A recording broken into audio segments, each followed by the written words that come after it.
वंदनात् प्रणतपापकर्षिणीं सेवनादमृतवर्षवर्षिणीं संश्रयादखिलदोषमर्षिणीं जानकी चरणरेणुमाश्रये। भगवती जगदम्बा श्री जनक नंदिनी के चरण कमल में प्रणाम करके मैं राजस्थान संस्कृत अकादमी के द्वारा माघ महोत्सव के अंतर्गत माघ को लक्षित करके इस उत्सव का आयोजन किया है। उस उत्सव में मैं भी अपने आप को सम्मिलित करने के लिए आया हूँ। माघ महाकवि हैं और कवि अपनी विच्छित्ति के द्वारा, अपनी वस्तु विन्यास के द्वारा, ललित वस्तु के आधान के द्वारा रमणीय काव्य की सृष्टि कर पाता है। माघ का कहना है कि काव्य में केवल शब्द का प्राधान्य नहीं, शब्द विच्छित्तियाँ या अनुकूल शब्द की उपस्थिति मात्र पर्याप्त नहीं है। महाकाव्य में या काव्य में शब्द के समान अर्थ को भी उतना ही महत्व दिया जाना चाहिए। और इस अर्थ की स्थापना करते हुए महाकवि माघ ने लिखा है, नालंबते दैष्टिकताम न निषेधति पौरुषे शब्दार्थो सत्कविरिव द्वयं विद्वान अपेक्षते।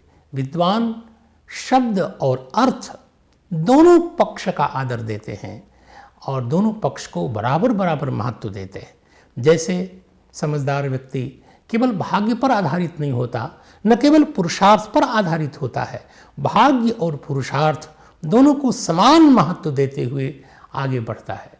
वैसे एक अच्छे कवि के लिए शब्द और अर्थ यानी अनुकूल शब्द अर्थ की उपस्थिति यह काव्य की प्रयोजिका होती है। इस प्रकार महाकवि माघ, जिसके उत्सव में हम उसके ही कतिपय वैशिष्ट्य का आस्वादन करने के लिए उपस्थित हैं, वह ये है। अभी रामानंदाचार्य के दार्शनिक संसार को चिंतन देने के लिए मैं उपस्थित हुआ हूँ। माघ का एक श्लोक हमारी बुद्धि में घूम रहा है। चयस्त्विषाम इत्यवधारितं पुरा ततः शरीरीति विभाविता कृतिम विभुर्विभक्ता वैवं पुमानिति क्रमादमुम नारदैत्य बोधिसा। यह श्लोक तब का है जब भगवान द्वारिकाधीश ऊपर की ओर देखते हैं और आकाश मार्ग से आते हुए नीचे उतरते हुए एक प्रकाश पुंज को भगवान द्वारिकाधीश ने देखा। चयस्त्विषाम, त्विषाम चयः, प्रकाश के समूह को भगवान द्वारिकाधीश ने देखा। धीरे धीरे वह प्रकाश पुंज नीचे की ओर आ रहा है। जब समीप में आया तब भगवान द्वारिकाधीश ने उस प्रकाश पुंज को एक शरीरी के रूप में देखा। कुछ और समीप में जब आया तो पुरुष के रूप में प्रतीत हुआ वह शरीरी, और उसके बाद वही प्रकाश पुंज नारद के रूप में अभिव्यक्त हो गया। चेस्तुषाम इत्यवधारितम पुरा, प्रथम जिसे प्रकाश पुंज के रूप में अवधारित किया गया, ततः शरीरी, उसके बाद कोई शरीरवान है, कोई देही है ऐसा प्रतीत हुआ। पुनः विभक्ता वैवं पुमानिति, जब उस प्रकाश पुंज के अवयव स्फुट प्रतीत होने लग गए तब भगवान मुकुंद को वह पुमान पुरुष के रूप में प्रतीत हुआ। और जब अत्यंत सन्निकृष्ट हुआ वह प्रकाश पुंज, तब उसी प्रकाश पुंज को भगवान मुकुंद ने नारद जी के रूप में जाना। विभुर विभक्ता वैवं पुमानिति क्रमादमुम नारद इत्यबोधिसा। वैयाकरण लोग तो इसी पर विचार करेंगे कि नारद इत्य अबोधि, यहाँ अबोधि का कर्म होने के कारण नारदम इस द्वितीयांत का प्रयोग क्यों नहीं हुआ, प्रथमांत क्यों हुआ। इति के द्वारा निपात की वाचकता के पक्ष में, निपात के कारण उक्त होने के कारण नारद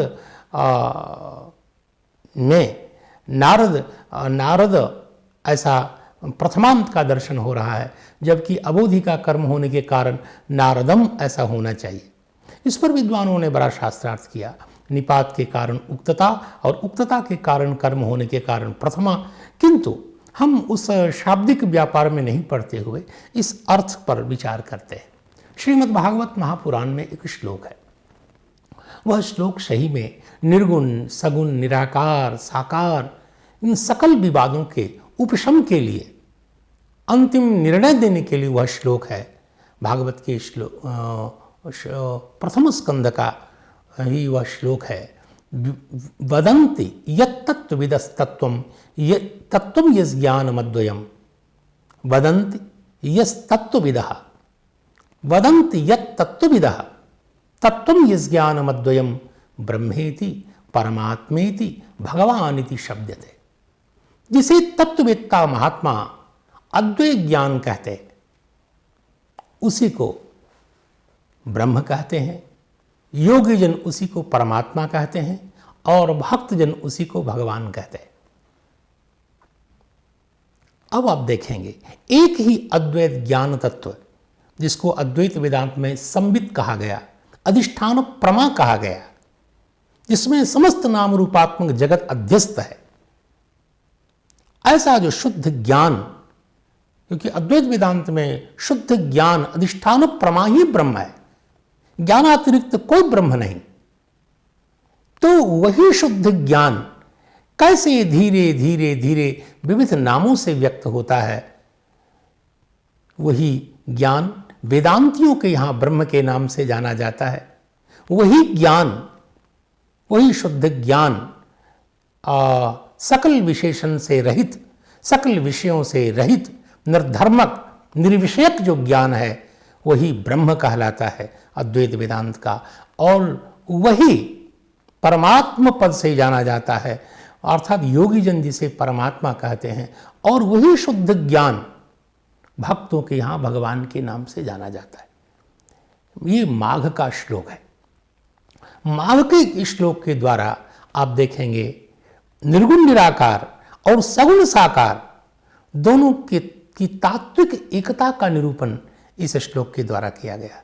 माघ ने कहा कि निर्गुण और सगुण में कोई अंतर नहीं है, लेकिन काव्य विधया एक विलक्षण बात माघ ने कही है कि ब्रह्म कहने से, शुद्ध ज्ञान कहने से जिस दुरूहता, जिस दूरी की प्रतीति होती है, वैसी प्रतीति परमात्मा कहने से नहीं होती, और वैसी प्रतीति भगवान कहने से नहीं होती। भगवान कहने से जिस आत्मीयता की प्रकर्ष की प्रतीति होती है, वैसी आत्मीयता परमात्मा पद से नहीं होती, प्रतीत होती है, और वैसी आत्मीयता तो सही में ब्रह्म शब्द से नहीं होती। ब्रह्म शब्द ऐसा लगता है कोई ऐसा पदार्थ जिसको प्राप्त नहीं किया जा सकता है, जो अत्यंत ध्रुव है, नाम रूप से रहित है। लेकिन वही ब्रह्म जब अत्यंत समीप में आता है तो वही ब्रह्म भगवान के नाम से जाना जाता है। निर्गुण तत्व ही, निर्धर्मक तत्व ही, निराकार तत्व ही भक्त के प्रेम से अत्यंत सन्निकर्ष के कारण नाम रूप उपाधि से युक्त होकर भगवान कहलाता है। गुण रहित ही सगुण होकर के भाषित होता है। जैसे जल निर्गुण है, लेकिन वही अत्यंत शीतलता को प्राप्त करके, शैत्य को प्राप्त करके बर्फ के आकार में परिणत होकर वही सगुण हो जाता है। तो यह जो दृष्टि माघ ने दी है कि कैसे एक दुरूह तत्व धीरे धीरे समीप में आते आते वो भगवदाकार प्रतीत होता है। चेस्तुषामित्यवधारितं पुरा ततः शरीरीति विभाविता कृतिम विभुर्विभक्ता वैवं पुमानिति क्रमादमुम नारदैत्यबोधिशा। तो माघ का यह श्लोक दर्शन शास्त्र की दृष्टि से बहुत ही महत्वपूर्ण है। कैसे एक ही तत्व विविध स्थिति को प्राप्त करता है और विविध नाम और संज्ञाओं से युक्त होकर, उपाधियों से युक्त होकर स्पृहणीय, स्पृहणीयतर और स्पृहणीयतम रूप को धारण करता है। तो इसके बाद हम यूं देख सकते हैं कि माघ ने अपने काव्य में एक और सुंदर ललित श्लोक का प्रयोग किया, जिससे मैं बोलना चाहता हूँ। श्री नारद जी को देखकर भगवान मुकुंद के हृदय में कितना आनंद हुआ। इस आनंद को अभिव्यक्त करने के लिए जिस काव्य पद्धति का, काव्य शैली का प्रयोग माघ ने किया है, वह तो अत्यंत अद्भुत है। और वो श्लोक है, युवांत काल प्रतिसंभृतात्मनः जगन्ति यस्याम सविका असमासत तनौ ममुस्तत्र न कैटभद्विषः तपोधनाभ्यागम संभवा मुदः। और इसका तात्पर्य है कि सृष्टि के प्रलय काल में संपूर्ण जगत जिस भगवान मुकुंद के अंग में सन्निविष्ट हो जाता है, नाम रूपात्मक संपूर्ण जगत जिस भगवान मुकुंद में सावकाश अर्थात पूर्ण अवकाश के साथ अवसर के साथ भगवान में पूरा का पूरा जगत निवास करता है। आज उसी व्यापक भगवान कृष्ण के शरीर में नारद जी के दर्शन से जो आनंद हुआ वो आनंद समा नहीं रहा है। इसका अर्थ है अपने भक्त के दर्शन के बाद भगवान के हृदय में कितनी प्रीति होती है, कितना प्रसाद, कितना आनंद का उद्रेक होता है। इस अर्थ विशेष को व्यक्त करने के लिए माघ ने इस सुंदर श्लोक का प्रयोग किया। तनौ ममुस्तत्र न कैटभद्विषः, कैटभद्विषः तनौ न ममुः। भगवान कैटभ नामक राक्षस से द्वेष करने वाले भगवान कृष्ण के श्री विग्रह में वह नारद जी के आगमन से उत्पन्न होने वाला आनंद समा नहीं पा रहा है। जिस भगवान के श्रीअंग में संपूर्ण सृष्टि आराम से निवास करती है, आज उसी भगवान कृष्ण के श्री विग्रह में नारद आगमन जनित आनंद समा नहीं रहा है। कितनी ललित पद्धति से माघ ने इस अर्थ विशेष का उपस्थापन किया, ललित पद्धति से काव्य रूप देकर हम सबों के सामने परोसा है। निश्चित रूप से हमें महाकवि माघ के शब्द विन्यास, उसकी शब्द विच्छित्ति, शब्द परिपाक और काव्य अलंकार का जो सन्निधान है, अलंकार का जो संधान है, इसका आस्वादन करना चाहिए। महाकवि माघ के इस महान उत्सव को लक्षित करके संस्कृत महाकवियों की परंपरा में माघ का जो स्थान है अनितर साधारण स्थान है। संस्कृत पद्य रचना करने वाले कवियों में कुछ ऐसे हैं जिनमें अलंकार संधान की विशेषता है, कुछ ऐसे कवि हैं जिनके ललित पद्यों के प्रयोग से हम मुग्ध हो जाते हैं, कुछ ऐसे होते हैं जिनमें अर्थ का गौरव देखा जाता है। लेकिन एकत्र तीनों विशेषताएं यदि किसी महाकवि में उपलब्ध होती है, वो महाकवि संस्कृत जगत का जाज्वल नक्षत्र महाकवि माघ है। और जैसा कि माघ शब्द की व्युत्पत्ति है मह पूजने धातु से, सही में मह्यते इति माघ, आपको जैसे मन हो वैसे बनाइए, जो सर्वथा आदरणीय है, जिसकी काव्य रचना, काव्य वैभव, वाग वैभव, वस्तु संधान कौशल, अलंकार संधान कौशल, यह जो माघ में देखा जाता है अन्यत्र दुर्लभ है। आप देखेंगे काव्य सृष्टि का प्रयोजन क्या है? मानवता को जीवन देना, जो कामता सम्मित पद्धति से जनसाधारण को, मानवता को जीवन देने वाली वस्तु का उपस्थापन करना, ये काव्य का महाप्रयोजन है। आचार्यों ने, काव्य शास्त्रियों ने कहा, रामादिवत प्रवर्ततव्यम न रावण आदिवत। राम आदि के समान आचरण करना चाहिए, रावण आदि के समान नहीं। यह काव्य के उपस्थापन का, काव्य के निर्माण का महाप्रयोजन निर्दिष्ट किया गया। उसी महाप्रयोजन की सिद्धि के लिए महाकवि माघ भी एक महाकाव्य की सृष्टि करते हैं, जिस महाकाव्य में भगवान कृष्ण के ललित चरित्र को सामने रख करके अपनी वाणी का व्यापार किया है। आप देखेंगे शिशुपाल वधम महाकाव्य है, और कैसे भगवान कृष्ण ने शिशुपाल का उद्धार किया, इसकी क्या पृष्ठभूमि है, कैसे भगवान विविध अवतारों को धारण करके दुष्टों का विनाश करते हैं, इस समग्र लीला को ध्यान में रख करके, और लीला तो प्रसिद्ध है, लेकिन प्रसिद्ध लीला को कैसे ललित पद्धति से गाई जाती है विविध छंदों विधान के द्वारा, और वस्तु को कैसे चमत्कारपूर्ण रीति से प्रस्तुत किया जाए, तो इसमें महान कुशल, माघ ने शिशुपाल वध में उन सकल विशेषताओं को प्रस्तुत किया है।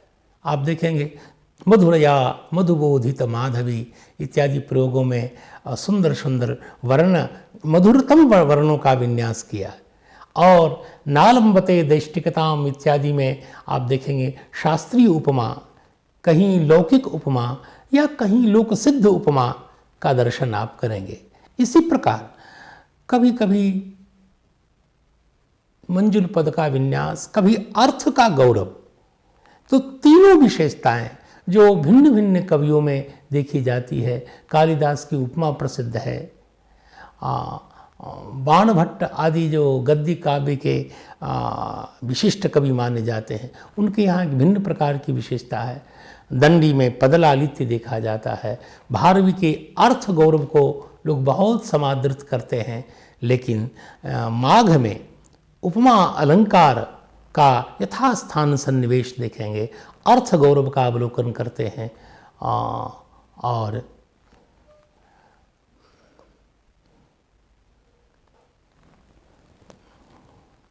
कालिदास की उपमा, दंडी का पदलालित्य, भारवी का अर्थ गौरव, यदि एक साथ एक कवि में, एक काव्य में दृष्टिगोचर होता है, वह काव्य है महाकवि माघ का शिशुपाल वधम।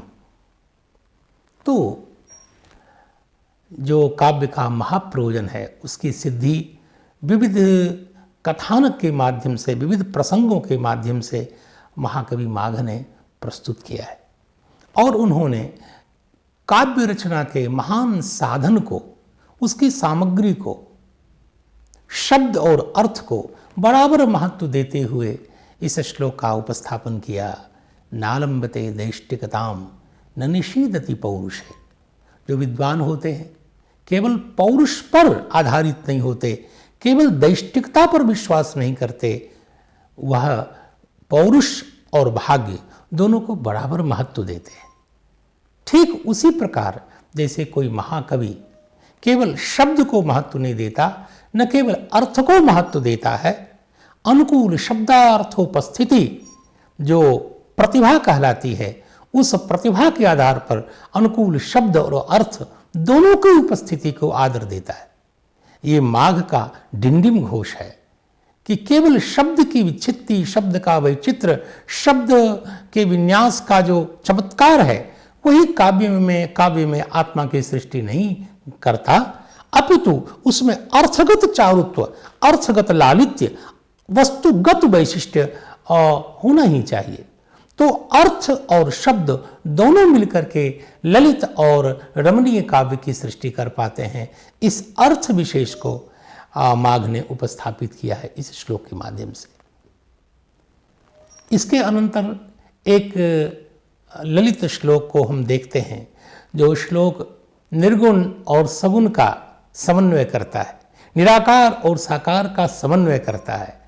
कैसे अव्यक्त ही व्यक्त बन जाता है, कैसे निराकार ही साकार हो जाता है, कैसे वेदांत प्रसिद्ध शुद्ध तत्व धीरे धीरे धीरे धीरे भगवान के रूप में, साकार के रूप में हमारे सामने प्रकट होता है, कैसे वह अत्यंत दूर होने पर अत्यंत दुर्बोध माना जाता है, अत्यंत प्रत्यासन्न होने पर वह अत्यंत स्पृहणीय भगवान बनता है। एक ही तत्व दूरी और समीपता के कारण विविध नाम रूप से अभिव्यक्त होता है। इस अर्थ विशेष का उपस्थापन कितनी ललित पद्धति से माघ ने किया है, इस श्लोक में आप देख सकते हैं। और प्रसंग ये है, भगवान कृष्ण द्वारिकाधीश द्वारिका में सुखपूर्वक विराजमान है। सहसा श्री नारद जी महाराज पधारे। नारद जी का परम तेजोमय रूप ऐसा प्रतीत होता है मानो कोई प्रकाश का पुंज हो। प्रकाश का पुंज धीरे धीरे धीरे नीचे की ओर आ रहा है। भगवान की दृष्टि गई और कैसे भगवान ने एक एक क्षण अलग अलग रूप में अनुभव किया, अलग अलग प्रकार से उस तत्व का आस्वादन किया। पहले तो भगवान ने ऊपर से आते हुए इस प्रकाश पुंज को देखा तो कैसा प्रतीत हुआ, केवल प्रकाश पुंज। ऐसा लग रहा है जैसे निर्गुण निराकार परमात्मा में कोई धर्म नहीं, कोई गुण नहीं, शुद्ध ब्रह्म जैसे प्रकाश रूप होता है, वैसा ही वो प्रकाश रूप दिख रहा था। लेकिन ज्यों ही वह प्रकाश पुंज धीरे धीरे नीचे आता गया तो भगवान कृष्ण ने देखा यह तो कोई देहधारी प्रतीत होता है। वह प्रकाश पुंज और समीप में आया तो जब उसके सारे अंग अवयव स्फुट प्रतीत होने लग गए तो भगवान कृष्ण को प्रतीत हुआ, ओ यह तो कोई पुरुष प्रतीत होता है। और अत्यंत सन्निकट आने पर वही पुरुष नारद जी के रूप में व्यक्त होने लगा। श्लोक है, चयस्तुषाम इत्यवधारितम पुरा ततः शरीरिति विभाविता कृतिम विभुर्विभक्ता अवयवम पुमानिति क्रमादमम नारद इत्यबोधिसा।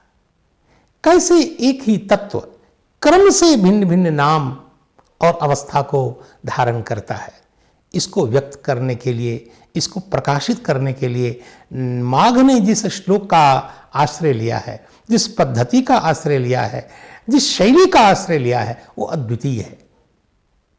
यह श्लोक भागवत के उस श्लोक को स्पष्ट करने के लिए पर्याप्त है। भागवत का वो श्लोक शायद आप सब जानते होंगे, वदंती या विदंती यत् तत्वविदः। बड़े बड़े तत्ववेत्ता जिस तत्व को अद्वैय ज्ञान के रूप में जानते हैं, वही अद्वैय ज्ञान धीरे धीरे जब प्रत्यासन्न होता जाता है, नाम रूप उपाधि से अवच्छिन्न हो जाता है, तो कैसे वही वेदांत प्रसिद्ध ब्रह्म कहलाता है। वही ब्रह्म और जब प्रत्यासन्न होता है तो परमात्मा कहलाता है, और वही परमात्मा जब अत्यंत सन्निकट होता है तो भक्तों का भगवान बन जाता है। मानो महाकवि माघ कहना चाहते हैं, भगवान और ब्रह्म में कोई अंतर नहीं है, एक ही तत्व दूरी और समीपता के कारण विविध नामों से जाना जाता है। अर्थात निर्गुण और सगुण में कोई भेद नहीं है। वही जब अत्यंत दुर्लभ बोध, अत्यंत दुर्लभगाह्य और अज्ञेय प्रतीत हो तब वो ब्रह्म होता है। लेकिन वही अत्यंत समीपता को प्राप्त जब होता है तो भक्तों का भगवान होता है। भगवान कहने से जिस प्रकार की आत्मीयता की प्रतीति होती है, उस प्रकार की आत्मीयता की प्रतीति परमात्मा कहने से नहीं, ब्रह्म कहने से नहीं, और निर्धर्मक निर्विषयक ज्ञान कहने से तो बिल्कुल ही नहीं होती। तो इस श्लोक के माध्यम से महाकवि माघ ने निर्गुण और सगुण का समन्वय किया है। कैसे अवस्था भेद के कारण निर्गुण ही सगुण होता है, और कैसे निर्गुण सगुण होकर के स्पृहणीयतर हो जाता है, आस्वाद्यतर होता है, व्यवहार योग्यता उसमें आती है। निर्गुण में व्यवहार योग्यता नहीं है, क्योंकि उसमें नाम रूप नहीं है, कोई क्रिया नहीं है, हमारे किसी काम का नहीं।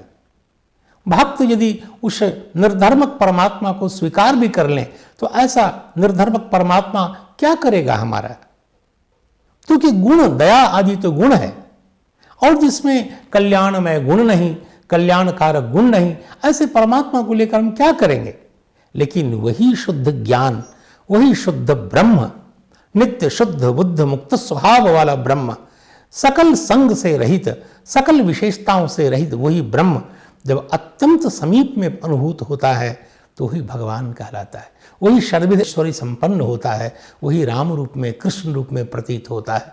तो श्रीमद् भागवत जो भगवान बादरायण का दिव्य ग्रंथ है, उसमें वर्णित जो श्लोक है, वदंती यत् तत्वविदः तत्वं यज्ञानमद्वयम् ब्रह्मेति परमात्मेति भगवानिति शब्दते।